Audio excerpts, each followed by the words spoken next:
The molting period, also known as the off-season, occurs as autumn approaches and daylight hours decrease. During this time, birds naturally shed their old feathers and grow new ones to prepare for winter survival.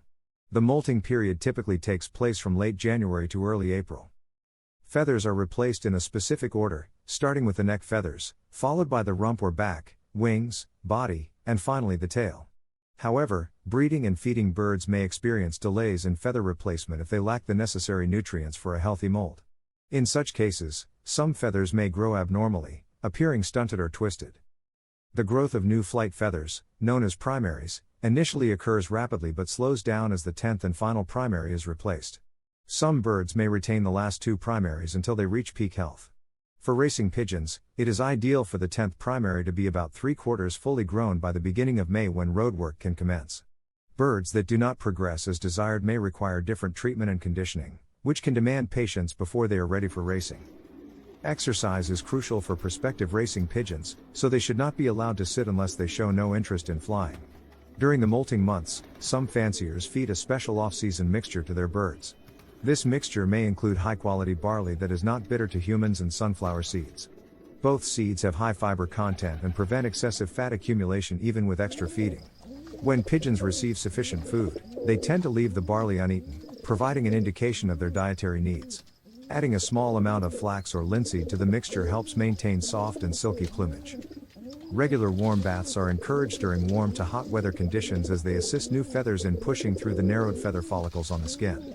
Prior to and after the molt, it is important to dip or treat pigeons for internal and external parasites to ensure their flight and plumage remain intact. Certain commercial products containing lysine and other essential amino acids can serve as excellent supplements, but their administration should be limited to once a week. It is advisable to focus on pigeons with robust constitutions and stamina when building a racing team. Some dewormers can have a harsh impact on feathers during the molt. Therefore, deworming should be done both before and after the molt to avoid unwanted marks or indentations on the plumage. Severe dosages of dewormers can lead to fret marks or indentations on the rachis, central shaft of a feather, often causing it to break off at those spots. To prevent similar effects on a pigeon's plumage, regular feeding is crucial at any stage of feather growth to allow feathers to reach their optimal size and quality. Certain tetracyclines used for medication purposes should be avoided when treating young pigeons, squeakers, less than 25 to 30 days old, as they can cause severe feather loss or deformed plumage. Providing relaxation and ample loft space for each pigeon is essential to promote a good molt. It is advisable to use well-designed perches that prevent the soiling of other pigeons' plumage in the loft. There are many reasons to buy my racing pigeon method. Here are some of the best reasons. You will get excellent results. It's a very simple system to use. It's affordable. I have had over 400 first prize winners. It's adaptable to any situation. You can use it with any racing method, natural, widowhood, young birds. It's a very effective method.